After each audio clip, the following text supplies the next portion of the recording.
日本の面接、準備はできていますか？今日は日本の面接で絶対に聞かれる10の質問を紹介します。これだけ覚えれば自信を持って面接に行けますよ。一緒に練習しましょう。すべての質問で、まずは説明をします。その後に実際に一緒に練習してみましょう。では、まず音声だけ聞いてみましょう。自己紹介をお願いします。自己紹介をお願いします。はじめまして、リンと申します。タイから来ました。24歳です。日本語を2年間勉強して JLPT N4 に合格しました。ホテルの仕事を3年間しました。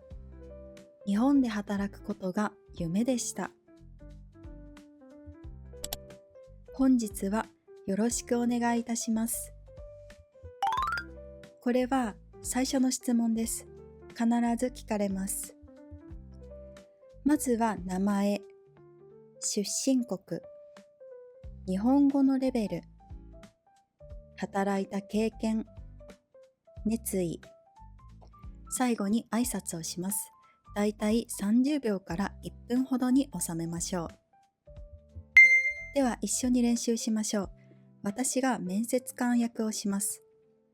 自己紹介をお願いします。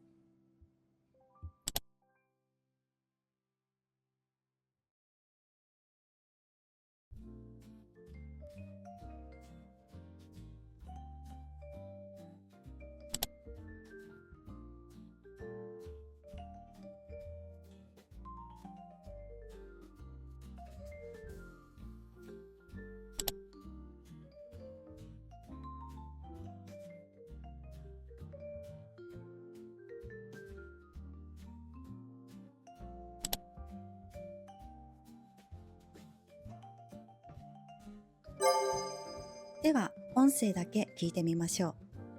志望動機を教えてください。志望動機を教えてください。ホテルで働いた経験を生かして、日本のサービスを学びながら成長したいと思っています。いい答え方のポイントは、具体的な理由、日本が好きというだけではダメです。次に会社に貢献できること、学びたいこと、将来のビジョン、逆に母国より給料が高いからですというのはお金だけが理由だと思われるので、あまり日本の面接では好まれません。では一緒に練習しましょう。私が面接官をします。志望動機を教えてください。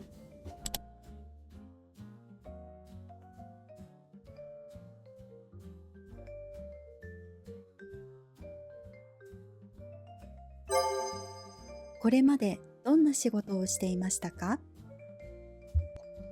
これまでどんな仕事をしていましたか？母国でホテルで2年間働きました。その前に大学で英語を勉強しました。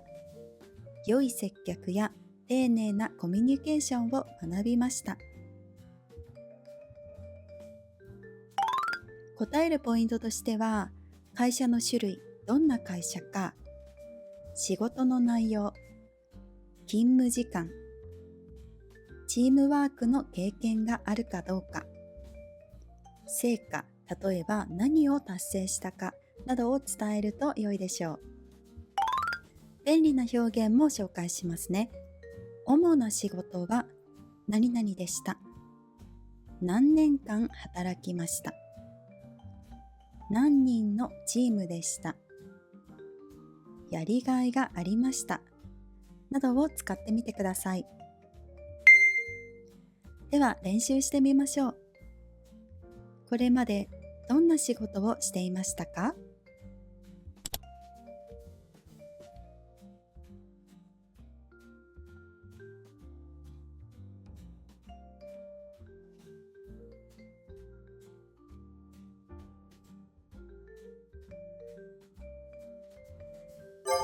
あなたの長所と短所を教えてください。あなたの長所と短所を教えてください。私の長所は真面目で責任感が強いことです。仕事を最後まできちんとします。時間も守ります。これは結構難しい質問ですよね。でも日本の面接では結構よく聞かれます。長所を言うときのポイントです。まず長所を言うときは仕事に関係のある長所を言いましょう。例えば真面目、責任感が強い、協調性がある、コミュニケーション力があるなどが良いでしょう。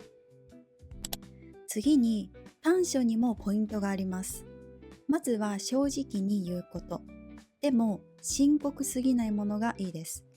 そして改善していることを伝えます。前向きに終わるのも大切です。例えば良くない短所のポイントとして、短所はありません。これはちょっと謙虚さが足りないです。次に遅刻が多いですや人と話すのが苦手ですというのはちょっと仕事に支障がありすぎる短所ですよね。こういうのは伝えないようにしましょう。逆に例えばいい例とすると、心配しすぎるというのは注意深くなるという良い点もありますよね。短所を言うときはこういったものがいいですね。他にも人に頼むのが苦手。でもこれは自分で解決するというメリットもあります。他にも完璧主義というのはその分仕事の品質が高くなるという良い点があります。これらの長所、短所を少し覚えていってみてください。ではおさらいです。長所を言うときは仕事に関係のあるものを伝えましょう。そして短所は正直に、でも深刻すぎないものを選びましょう。例えば短所はありませんやよく遅刻してしまいますといったような仕事に影響のある短所は言わないようにしましょう。では練習しましょう。あなたの長所と短所を教えてください。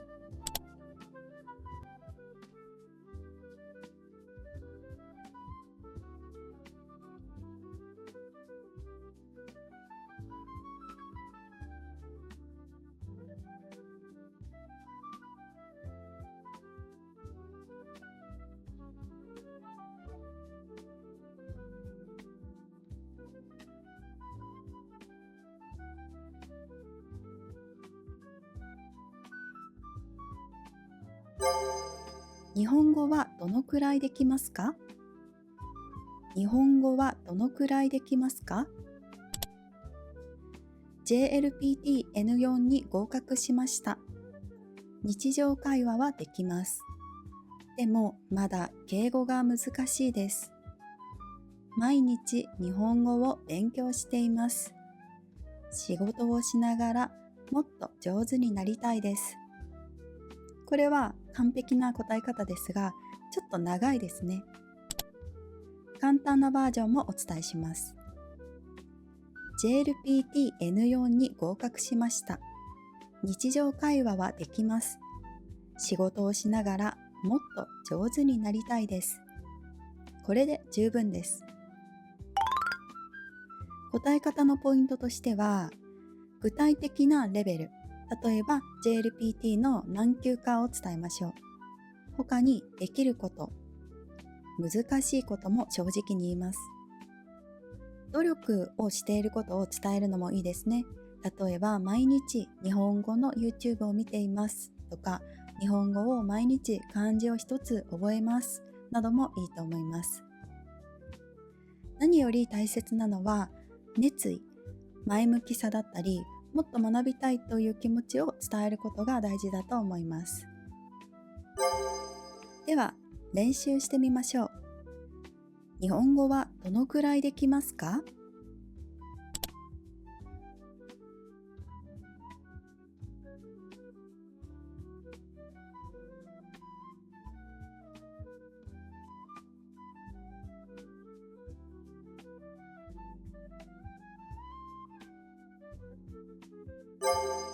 いつから働けますか？いつから働けますか？すぐ働ける場合は、内定をいただけましたらすぐに働けます。来週からでも大丈夫です。ビザの申請が必要な場合は、ビザの手続きに2、3ヶ月かかります。ビザが取れたらすぐに働けます。現在働いている場合は、今の会社に1ヶ月前に退職を伝える必要がありますので、2ヶ月後から働けますと伝えます。大切なのは、具体的な時期を伝えることです。もしすぐ働けるのであれば、すぐ働けます。来週から働けます。ビザが必要なのであれば、それを伝えましょう。大切なのは、すぐにでも働きたいという気持ちを示すことです。では練習しましょう。いつから働けますか？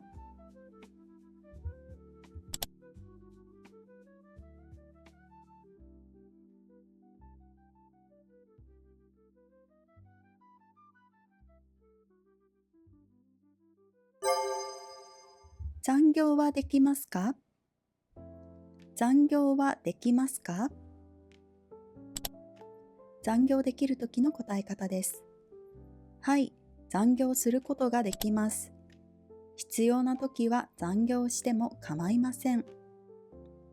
残業できないときの答え方は、家庭の事情で普段は遅くまで残ることができませんと伝えるのが良いでしょう。良い答え方のポイントは、基本的にはできますと答えるのがいいと思います。また、前向きな態度。でも無理はしないことも伝えましょう。残業は絶対にできませんだったり、毎日何時間でもできますというのはあまりよくありません。会社のルールに従います。チームのために必要な時は協力しますという姿勢が良いと思います。では練習です。残業はできますか？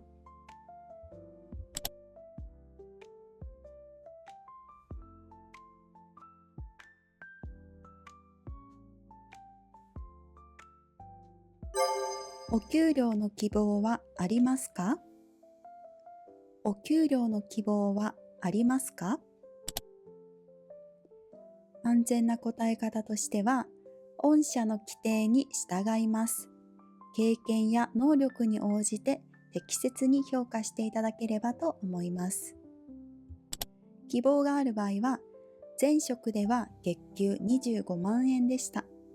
同じくらいか、それ以上を希望します。まずは仕事で貢献したいと思います。結構難しい話題ですよね。でもお金の話は慎重にしましょう。使える表現としては、謙虚に規定に従いますというのが安全です。もちろん希望があれば丁寧に伝えましょう。まずは仕事で貢献したいという気持ちを伝えて、お金よりも仕事に興味があることを強調するのもおすすめです。ではもう一度おさらいしましょう。まずは会社の規定に従いますということ。もちろん希望がある場合は伝える。そして大事なのはお金よりも仕事への興味があるということを強調することです。では練習しましょう。お給料の希望はありますか？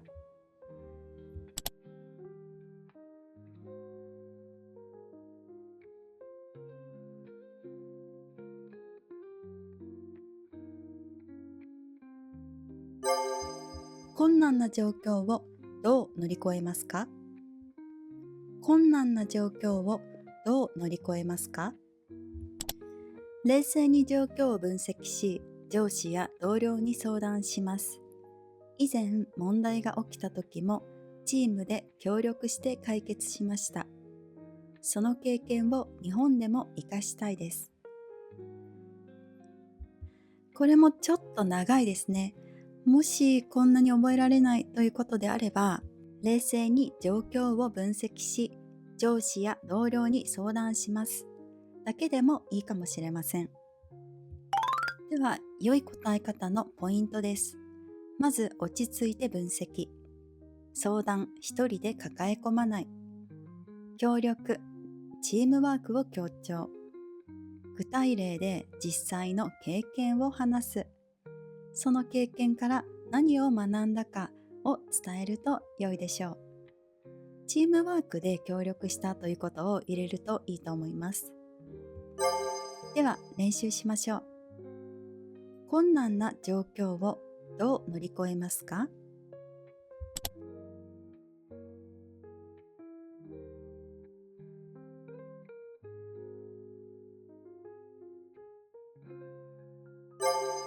何か質問はありますか？何か質問はありますか？具体的な仕事の内容は何ですか？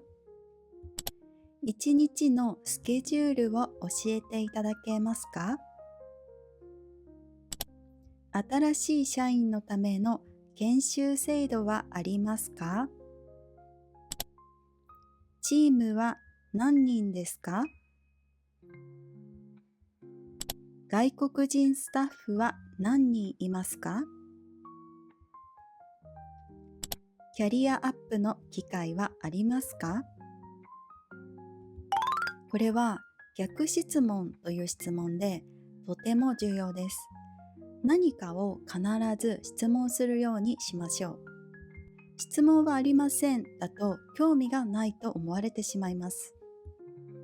特に思いつくものがない場合は、仕事内容、研修制度、チームの人数や環境、キャリアアップの機会などを質問すると良いと思います。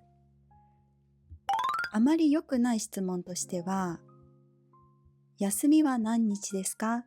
という休みのことを最初に聞いたり、給料について何度も聞いたりするのはあまり印象が良くありません。では練習しましょう。何か質問はありますか？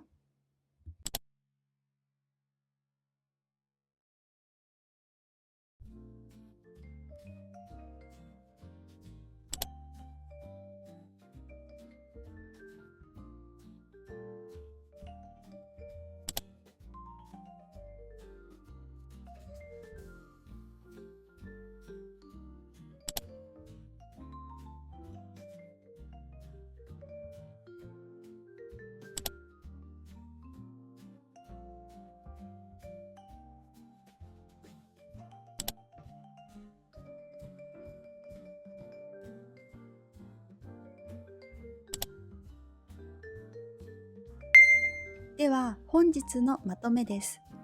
今日勉強した10の質問を復習しましょう。自己紹介をお願いします。志望動機を教えてください。これまでどんな仕事をしていましたか？長所と短所を教えてください。日本語はどのくらいできますか？いつから働けますか？残業はできますか？給料の希望はありますか？困難な状況をどう乗り越えますか？何か質問はありますか？これらの質問はどの面接でも必ず聞かれます。しっかり準備をすれば自信を持って答えられます。成功の3つのポイントは、まず準備、そして練習、最後に自信を持って笑顔ではっきりと話すことです。覚えておいてほしいのは、完璧な日本語じゃなくても大丈夫。熱意と誠実さが一番大切です。緊張するのは普通のことです。皆さんの面接が成功することを心から応援しています。頑張ってください。何か質問があったらいつでも質問を書いてくださいね。日本に住んでみたいけど何からしたらいいかわからない。JLPT の合格方法がわからないという方は、ぜひプロフィールのリンクから連絡してください。JLPT のプログラムや日本の生活のサポート、就職やビザのサポート、英語講師として働くための資格なども提供しています。ぜひご連絡お待ちしてます。